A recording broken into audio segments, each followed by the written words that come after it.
pripravili scénku, ktorá sa bude týkať dyskalkúlie. Ale ak nás budete pozorne sledovať, určite rozpoznáte aj iné poruchy učenia.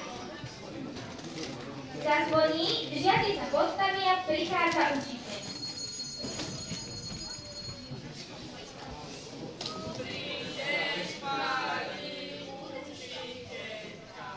Dobre ráno, deti, sadnite sa. Učiteľ otvorí triednu knihu a opýta sa. Týždenníci, kto chýba? Prihlási sa Jana Koptavá a začne diktovať chýbajúci. Pajko Hruška, ten je za krov.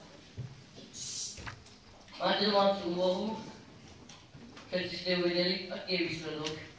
Vyproši sa hlásia, ale ostatní sa tvária, že nepočujú. Nehláste sa všetci. 8-krát prepadnutí, nepreklikuj sa, je jasné, že si to zase nevedel.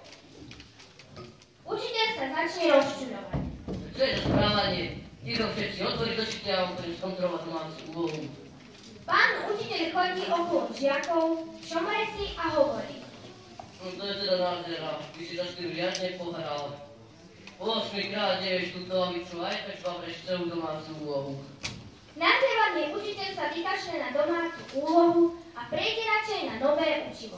Žiaci, dnes sa naučíme čitovať. 1, 2, koľko sa to rovná? Nie. Zoberieme jedno zelené jablko a 2 červené. Koľko to dá dokopy?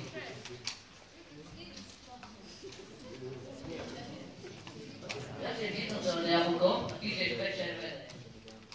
Učiteľ si poučíra jablkové ústa a opäť. Koľko sme dokopy 6 jablok? Hádam 4. Hlúposť, to je riadna somarina. Zúfalý učiteľ vyvolá hlupáčika, lenže ten nevie. Učiteľ sa začne prehrabávať v matematických pomôckach. Po dlhom hľadaní nájde novú učebnú pomôcku. Robotické počítadlo, na ktorom začne vysvetľovať príklad. Všetci žiaci zázračne pochopia. Super, konečne som to pochopil. Teraz už ešte neprepadnem ani raz. Všetko dobre dopadne a konečne zazvoní.